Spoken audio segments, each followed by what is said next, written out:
I think by and large, earthquake science helps us understand large magnitude earthquakes. And there is sort of a direct pipeline from basic science to sort of hazard research to actually action. My name is Amanda Thomas. I am an earthquake seismologist. I am the Louise Kellogg Chair of Geophysics and a professor in the Department of Earth and Planetary Science here at UC Davis.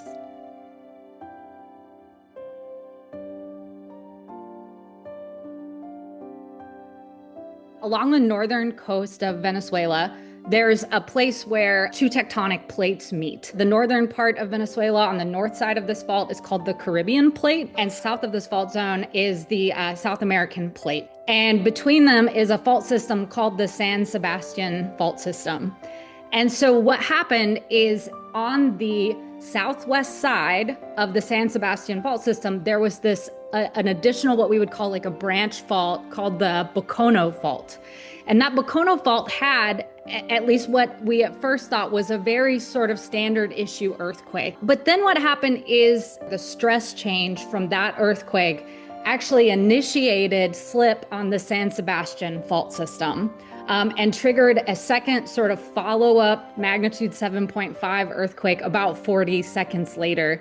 I am a what we would call an observational seismologist, and that means that I use seismic data, so recordings of the vibrations of the Earth's surface, to try to better understand processes in the Earth. What processes dictate how strong faults are and how fast do they get strong after big earthquakes? And that sort of bears on the problem of, okay, this fault has a stress level that's here. Well, how strong is this adjacent fault? And what amount of stress do you need to sort of bump it up over its threshold, its strength threshold?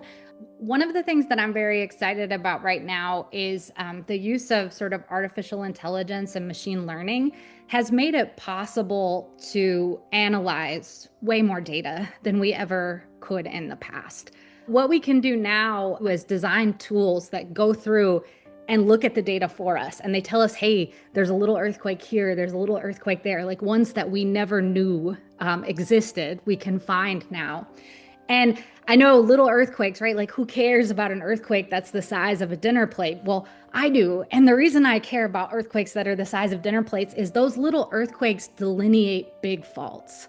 And there's examples, even as recently as this year, of us finding faults that we didn't know existed by looking at itty bitty teeny tiny earthquakes. Earthquake science research is important and necessary, frankly, because it keeps us safer. Big earthquakes like the one that just happened in Venezuela, there's a tremendous amount of human tragedy involved in this.